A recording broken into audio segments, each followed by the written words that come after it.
WhatsApp guys, welcome back once again. दोस्तों, आज की कहानी जो एक्सप्लेन करने जा रहे हैं उसका नाम है the father. Well, south America का एक गांव जहां पर हम कुछ लोगों को देखते हैं, जिसमें से एक परिवार है लिज का। यहाँ पर हम जान पाते हैं कि लिज जो कि गूंगी है वो बोल नहीं सकती और उसने एक शख्स से शादी करी है जिसका पहला एक मैथ्यू नाम का बेटा भी है। और लिज की शादी के बाद उसे एक सैम नाम की बेटी हुई है। वो लोग खुशी खुशी यहाँ पर रहते हैं और एक दूसरे को समझते हैं, लेकिन उन्हें ये नहीं पता कि एक दिन उनकी इस खुशी में किसी की नजर लगने वाली है। और फ्राइडे को पूरा परिवार एक साथ चर्च की ओर जा रहा था जिसमें लिज भी होती है, लेकिन वहां जाकर जब वो नए पादरी की आवाज सुनती है तो वो डर के मारे सहम जाती है।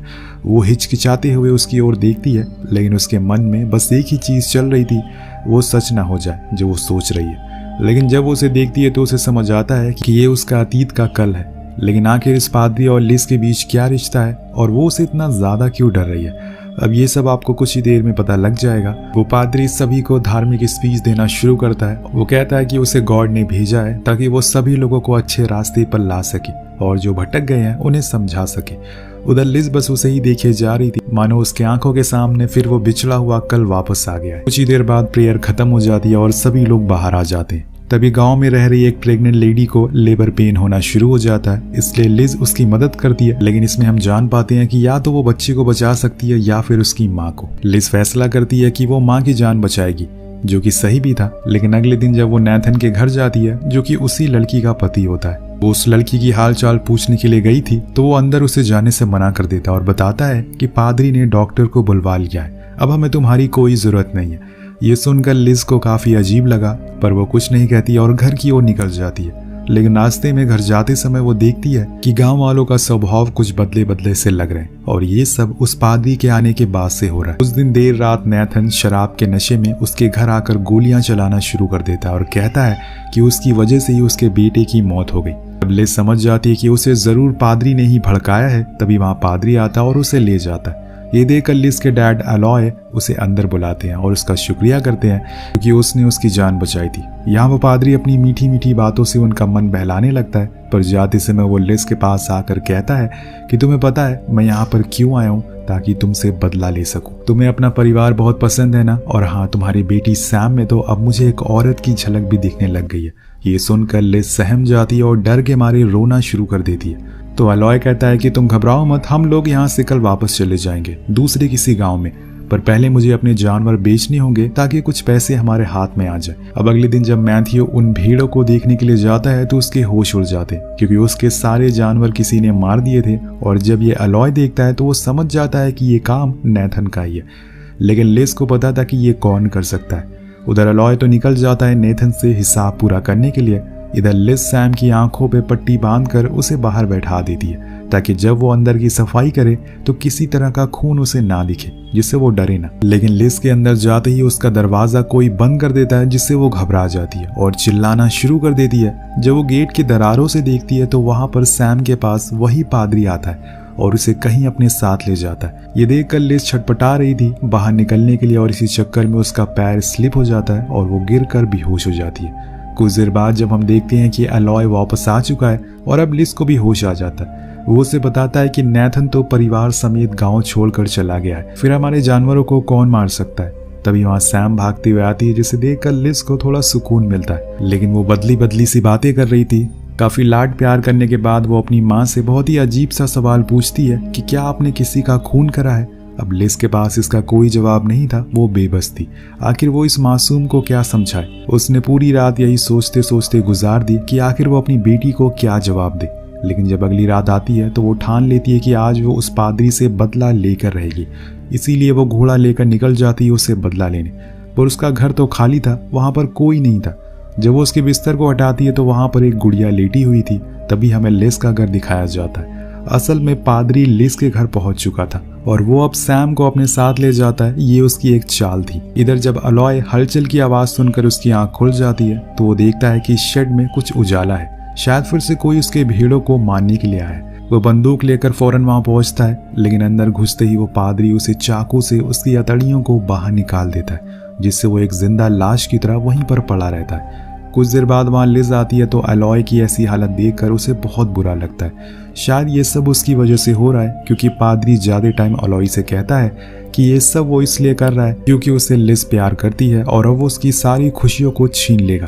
तभी वहां पर सैम आती है भागते हुए। जब अलॉय बाहर देखती है तो उसका पूरा घर किसी ने जला दिया था और ये काम पादरी का था। लेकिन लिज फौरन अपने बच्चों को लेकर अपने रिलेटिव के घर के लिए निकल जाती है। लेकिन आखिर वो ये सब क्यों कर रहा है? भले एक फादर को किसी ऐसी गूंगी लड़की से क्या दुश्मनी हो सकती है? ये सब जानने के लिए हम शुरू करते हैं कहानी का चैप्टर 2, जिसका नाम है एक्सोडस, मतलब कि एक ही समय पर बहुत सारे लोगों का दूसरी जगह पर पलायन करना। यहाँ हम एक 13 साल की लड़की को नंगे पैर खस्ता हालत में रेगिस्तान में भटकते हुए देखते हैं और कुछ दूर चलने के बाद वो गिर जाती है। तभी वहाँ पर एक टांगे वाला आता है जिसके पीछे उसकी फैमिली भी थी। वो उसे पानी पिलाता है और कुछ खाने को भी देता है, पर इस पानी की उसे बहुत भारी कीमत चुकानी पड़ती है। वो उसे एक ऐसी जगह ले जाकर बेच देता है जहाँ पर इस लड़की की जिंदगी अब नरक बनने वाली थी।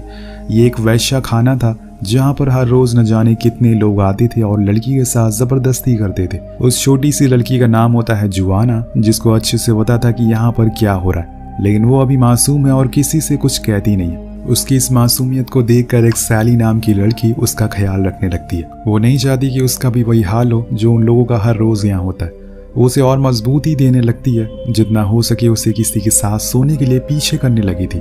एक दिन ऐसे ही एक आदमी की नज़र जुआना पर पड़ती है और वो उसका हाथ पकड़ने लगता है, लेकिन तभी सैली आकर उसे रोकती है और वो उसके साथ कमरे में चली जाती। और वहाँ वो सैली के साथ जानवरों जैसा बर्ताव करने लग गया था। वो जुआना को भी चोट पहुँचाने लग जाता है और ये सैली से देखा नहीं जाता, इसलिए वो उस आदमी को गोली मार देती है। और जब ये बात वहाँ के मालिक फिन को पता चलती है तो गुस्से से वो पागल हो जाता है, क्योंकि इससे उसके इस जगह की बदनामी होगी और इसीलिए वो सैली को सभी के सामने फांसी पर लटका देता है और ये संदेश देता है कि अगर किसी और लड़की ने दोबारा ऐसे किया तो उसके साथ भी यही होगा। जुआना ये देखकर पूरी तरह से सहम जाती है। अब सैली के जाने के बाद धीरे धीरे करके समय बीतने लग गया था। जुआना बड़ी होने लगी थी और उसे भी वहाँ वो सब करना पड़ गया जो कि और लड़कियां करती हैं। इसी समय पर उसकी मुलाकात एलिजाबेथ नाम की लड़की से होती है जो उसकी बहुत ही अच्छी दोस्त बन जाती है। दोनों एक साथ काफी समय बिताती थी, लेकिन एक दिन एक शराबी आदमी एलिजाबेथ को पीटने लगता है और इसके जवाब में वो भी उसके ऊपर हाथ उठा देती है। और जब ये बात फिन को पता चलती है, जो कि यहाँ का मालिक है, वो उसकी जीभ को ही काट देता है ताकि वो आगे से कुछ बोल ना पाए। ये सब चीजें शायद जितनी बोलने में आसान लग रही थी उतनी ही देखने में दर्दनाक लगती है। जीभ के कट जाने के बाद एलिजाबेथ अब जुआना के साथ साइन लैंग्वेज में बात करने लगी थी, क्योंकि पूरी जिंदगी अब उसे ऐसी ही बात करनी होगी। लेकिन कई दिन बीत जाने के बाद वो कहती है कि उसे अब यहाँ से जाना है, किसी आदमी से शादी करनी है, अपना घर बसाना है। इसलिए दोनों एक दिन शादी की अर्जी डालने के लिए एक दुकान पर जाते हैं, जहाँ पर जुआना को एक परिवार मिल जाता है जिसमें एक आदमी की पहली बीवी की मौत हो गई थी और अब वो अपने बेटे के साथ एक गांव में रहता है। वो एलिजाबेथ से भी कहती है कि चलो तुम भी साथ चलो मेरे साथ। वो मान जाती है और फिर एक रात वो दोनों प्लान बनाते हैं यहाँ से भागने का।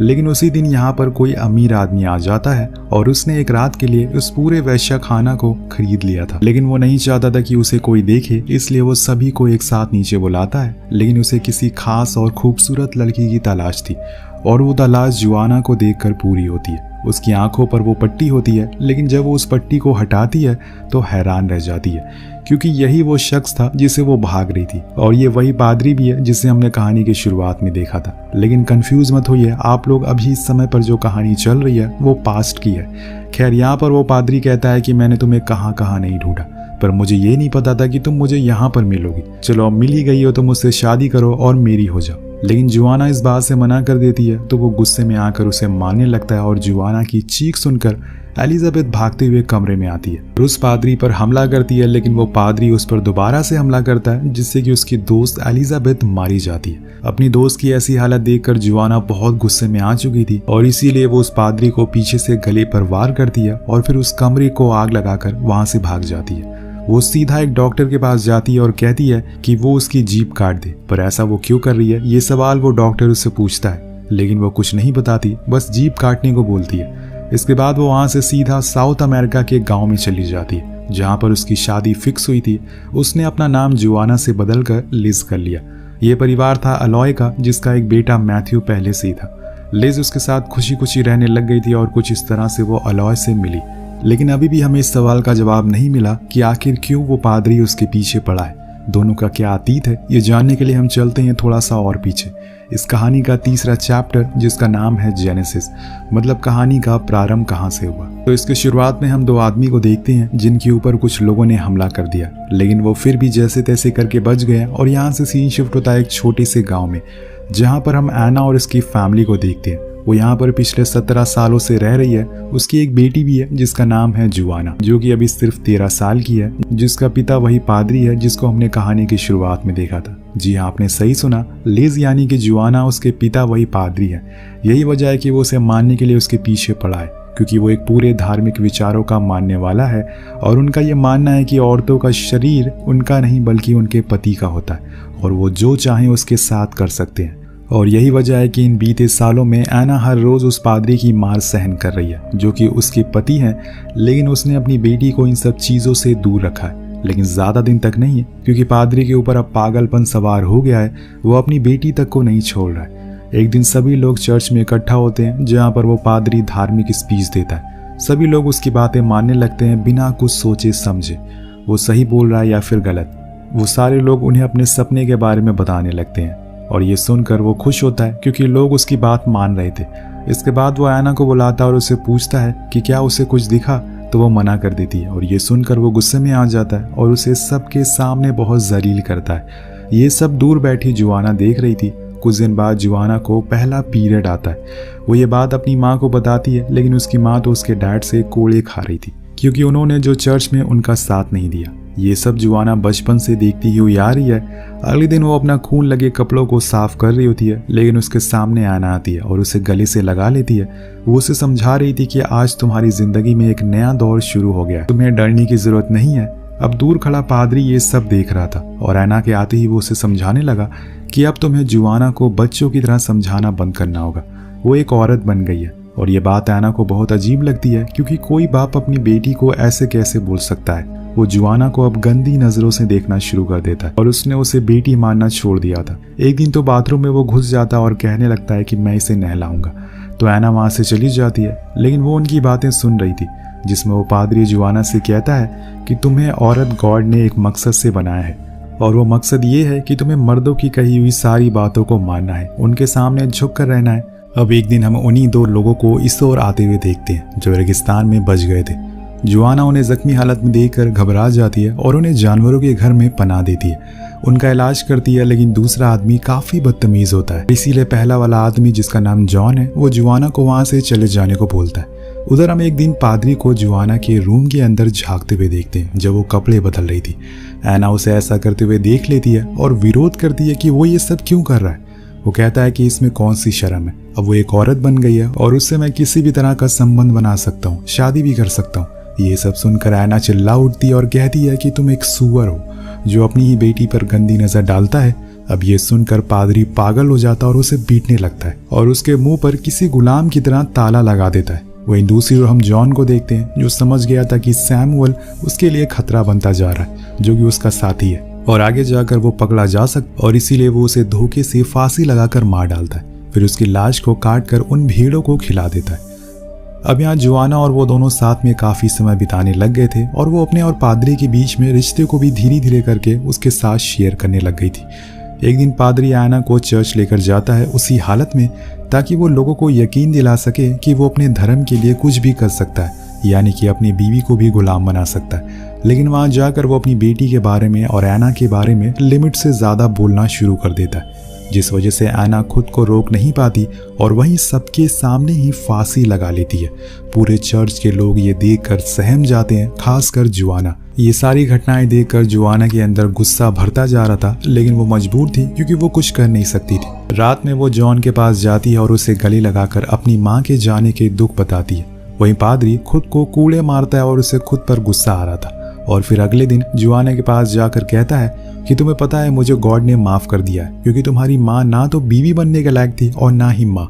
इसके बाद वो जुआना को लेकर जानवरों के घर में जाता है और वहां पर उसके साथ जबरदस्ती करने लगता है और कहता है कि गॉड ने हमें चुना है, हमें एक साथ रहना है। लेकिन तभी वहां जॉन आ जाता है और पादरी उसे मार देता है, जिसके बाद वो जुआना के मुंह पर भी वही ताला लगा देता है और उसे घसीटते हुए घर ले जाता है, जहां पर पहले तो वो उसे खूब मारता है और फिर उसके साथ जबरदस्ती संबंध बनाता है। ये सब चीजें जोआना के लिए सच्चाई से एकदम परे थी। उसे समझ नहीं आ रहा था कि वो क्या करे, क्योंकि उसके पिता ही ये सब के पीछे थे। लेकिन तभी उसे अपनी माँ की कही हुई बात याद आती है कि हमेशा वो करना जो तुम्हारा दिल कहे। इसलिए सूरज निकलने से पहले ही जोआना वहां से भाग जाती है और पादरी सोता ही रह जाता है, जो कि हमने चैप्टर 2 में जोआना को रेगिस्तान में भागते हुए देखा था। वो कहानी यहीं से शुरू हुई थी।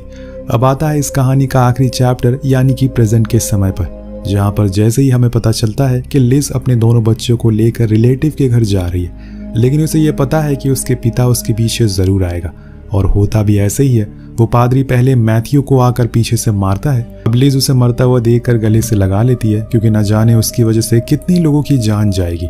और वो सैम और लिज दोनों ही अलॉय के पिता के घर जाने में कामयाब हो जाते हैं। वहां जाकर वो उन्हें सारी बातें बताती है, जिससे वो टूट जाते हैं। और फिर लिज पूरी रात घर के बाहर पहरेदारी करती रहती है। लेकिन वो पादरी वहां भी पहुंच जाता है और उससे कहता है कि तुम्हें क्या लगता है, तुम्हारी बेटी बच जाएगी, अब वो तुम्हारी जगह लेगी, जैसे तुमने अपनी माँ की जगह ली थी।